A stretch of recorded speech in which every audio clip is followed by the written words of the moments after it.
दोस्तों, अगर इतिहास के पन्नों को खोल के देखा जाए तो एक वक्त था जब भारत में एक भी मुसलमान नहीं था। हर जगह सनातन धर्म को मानने वाले लोग रहते थे। लेकिन जैसे जैसे दूसरे देशों से यहाँ लोग आते गए, उनका प्रभाव पड़ता चला गया और अलग अलग प्रकार के धर्म और जातियां देखने को मिले। लेकिन उनमें से एक धर्म ऐसा है जिसने हिंदुओं के बाद भारत में सबसे गहरे तरीके से अपनी जड़ें जमाई हैं, और वो है इस्लाम धर्म। लेकिन सवाल ये उठता है कि आखिर मुसलमान भारत में कब और कैसे आए, और भारत में कदम रखने वाला पहला मुसलमान कौन था, और क्यों भारत में मुसलमानों की संख्या इतनी ज्यादा बढ़ गई। आज इन सभी सवालों का जवाब मिलेगा। बस वीडियो को एक सेकंड के लिए भी स्किप मत कीजिएगा। दोस्तों, आप हमेशा से सुनते आ रहे होंगे कि हमारा भारत अनेकता में एकता का प्रतीक है, क्योंकि यहाँ पर एक दो नहीं बल्कि कई अलग अलग प्रकार के धर्म और जाति से जुड़े लोग एक साथ खुशी खुशी रहते हैं। लेकिन उनमें हिंदुओं के बाद सबसे बड़ी संख्या मुसलमानों की है, जो आज से कई सालों पहले भारत में आए और यहीं पर अपना बसेरा बनाकर रहने लगे।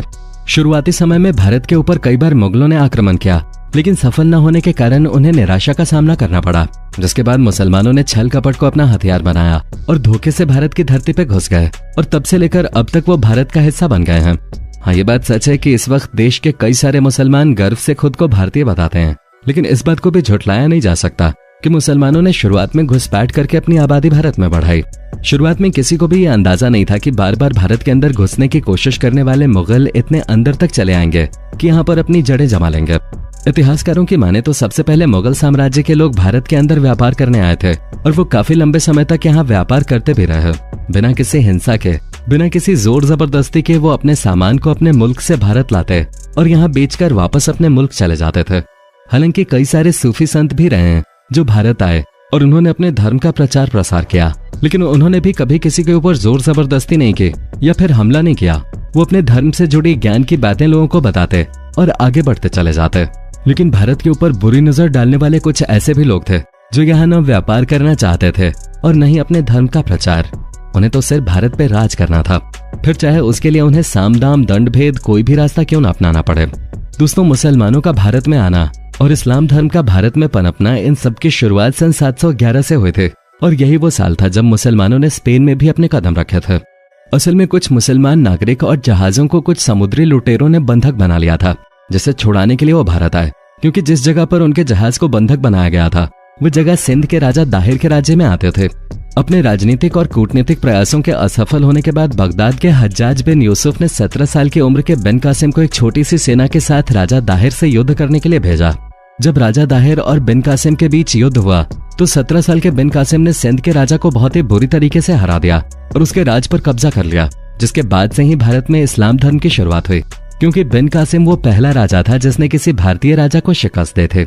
आपको बता दें कि 694 ईस्वी में सऊदी अरब में पैदा होने वाले बिन कासिम ने भारत के ऊपर न केवल आक्रमण किया, बल्कि युद्ध को जीतकर वो पहला ऐसा इस्लामिक शख्स बन गया जिसने भारत के ऊपर फतेह हासिल किए थे। परंतु बिन कासिम का जीवन बिल्कुल भी आसान नहीं था। मात्र 5 साल की उम्र में उसके पिता का देहांत हो गया, जिसकी वजह से वो अपनी उम्र के बाकी बच्चों की तरह साधारण जिंदगी नहीं जी पाया। हालांकि मोहम्मद बिन कासिम बचपन से ही बड़ा होशियार और चालाक किस्म का बच्चा था, और वो बहुत ही ज्यादा खूबसूरत भी था। इसी के साथ ही वो इराक के खलीफा हज्जाज बिन यूसुफ का भतीजा भी था, इसलिए बहुत छोटी सी उम्र में ही उसने फौज में शामिल होने का फैसला कर लिया और एक काबिल योद्धा की तरह खुद को साबित किया। इसी वजह से जब समुद्री लुटेरों ने मुसलमानों की जहाज लूटे तो उसे वापस लाने के लिए खलीफा हज्जाज बिन यूसुफ ने अपने भतीजे बिन कासिम को भेजा। लेकिन असली कहानी तो तब शुरू हुई जब राजा दाहिर की 2 राजकुमारियां सूरज देवी और परमाल देवी ने युद्ध क्षेत्र में घायल सैनिकों की सेवा की, और तभी उन्हें दुश्मनों ने अपनी कैद में ले लिया। सेना नायक मोहम्मद बिन कासिम ने अपनी जीत की खुशी में दोनों राजकन्याओं को भेंट के रूप में खलीफा के पास भेज दिया। खलीफा दोनों राजकुमारियों की खूबसूरती पर ऐसा मोहित हुआ कि उन्हें देखते ही उसने दोनों कन्याओं को अपने जनान खाने में शामिल होने का हुक्म दे दिया।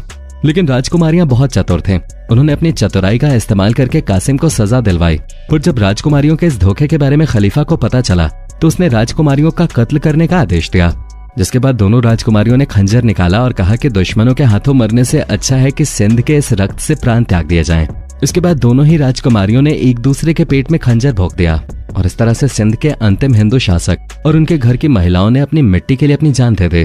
कहा जाता है कि युद्ध के लिए सिंध के राजा दाहिर ने अपने बेटे और दूसरे राज्यों से मदद मांगे और बिन कासिम से युद्ध की।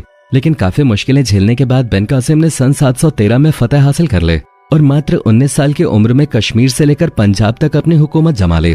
और तब से लेकर सन 1857 तक यानी कि मुगल साम्राज्य के पतन होने तक भारत पे उसके साम्राज्य का आधिपत्य रहा। अगर साफ शब्दों में कहा जाए तो भारत के लोगों के साथ बिन कासिम का जो व्यवहार था वो काफी न्यायपूर्ण रहा, जिसकी वजह से भारत की जनता उसे प्यार और सम्मान की निगाहों से देखते थे। जिसके बाद जब उसे वापस बगदाद लौटना था तो भारतवासियों ने नम आंखों के साथ उसे विदा किया, क्योंकि बिन कासिम कभी भी अपने धर्म को दूसरे लोगों पे थोपता नहीं था।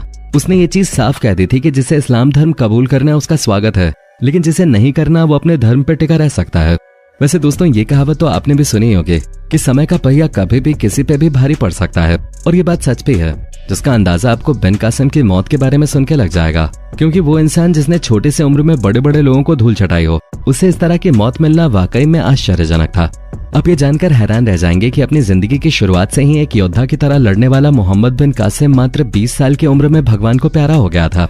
और बिन कासिम की मौत कोई हादसा नहीं थे, न ही वो किसी लड़ाई में मारा गया, बल्कि उसकी मौत का कारण उसके अपने खलीफा थे।